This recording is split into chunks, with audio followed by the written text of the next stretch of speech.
સુરત વરાછા ખાતે રમતા રમતા ઓરડાનો દરવાજો અંદરથી બંધ કરી દેતા 2 વર્ષની બાળકી ઓરડામાં બંધ થઈ ગઈ હતી, જેને ફાયર વિભાગના જવાનોએ માત્ર 5 મિનિટમાં સુરક્ષિત બહાર કાઢી પ્રશંસનીય કામગીરી કરી હતી।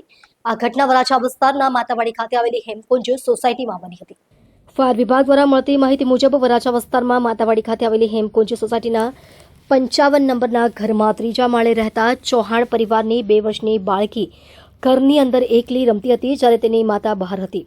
રમતા રમતા બાળકી અચાનક ઓરડાનો દરવાજો અંદરથી બંધ કરી દીધો હતો, જેથી તે અંદર બંધ થઈ ગઈ હતી। દરવાજો બંધ થતાં બાળકી રડવા લાગી, જે સાંભળી માતા ગભરાઈ ગઈ અને સહાય માટે ચીસો પાડવા લાગી। માતાની ચીસો સાંભળી આસપાસના લોકો ઘટનાસ્થળે એકઠા થયા અને બાળકીના પિતાને જાણ કરાઈ, જેમાં ભેગા થયેલા લોકોએ બાળકીને બહાર કાઢવા દરવાજો તોડવાનો પ્રયાસ કર્યો, પરંતુ તેમાં તેઓને સફળતા ન મળી।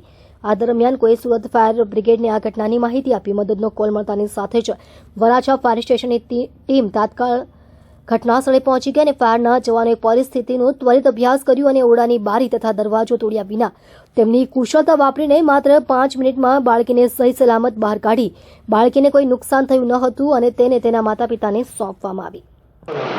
મારું નામ સુધીર ગઢવી। 10:48 કલાકે ફાયર બ્રિગેડ કંટ્રોલ રૂમમાં કોલ મળેલ કે એક બાળકી રૂમની અંદર ફસાઈ ગયેલી છે, દરવાજો લોક થઈ ગયેલો છે। અશ્વની કુમાર ફાયર સ્ટેશનથી તુરંત ફાયરના કાફલા સાથે ઘટના સ્થળે પહોંચી ગયેલ, દરવાજો તોડી અને 2 વર્ષની બાળકીને સુરક્ષિત બહાર કાઢેલ છે।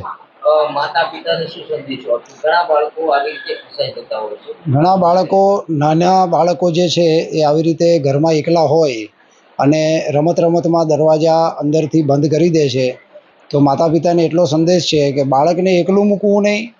જો એકલું મૂકે તો અંદરની સાઈડથી દરવાજો પરમેનન્ટ જે એનો કડી છે એમાં તાળું મારેલું રાખે, જેથી કરીને દરવાજો લોક થાય નહીં।